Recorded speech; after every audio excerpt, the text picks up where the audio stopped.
After a year of bloodshed, the crisis in Syria has reached a decisive moment. It's estimated that more than 7,500 lives have been lost. The United Nations has declared that Syrian security forces are guilty of crimes against humanity, including the indiscriminate shelling of civilians, the execution of defectors, and the widespread torture of prisoners.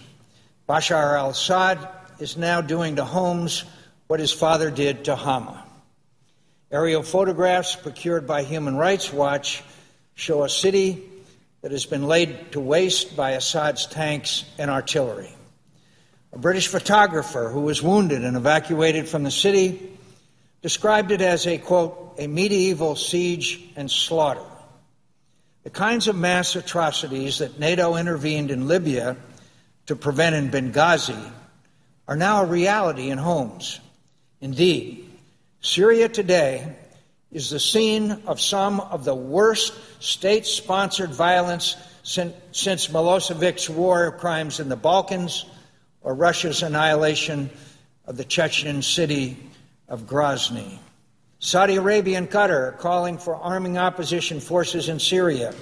The newly elected Kuwaiti parliament has called on their government to do the same.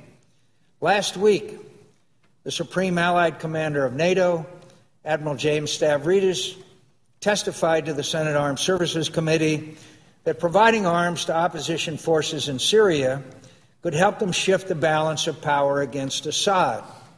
Most importantly, Syrians themselves are increasingly calling for international military involvement.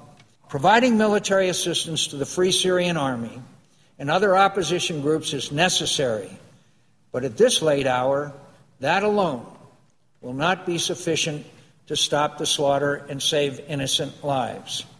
The only realistic way to do so is with foreign air power. Therefore, at the request of the Syrian National Council, the Free Syrian Army, and local coordinating committees inside the country, the United States should lead an international effort to protect key population centers in Syria, especially in the north, through airstrikes on Assad's forces.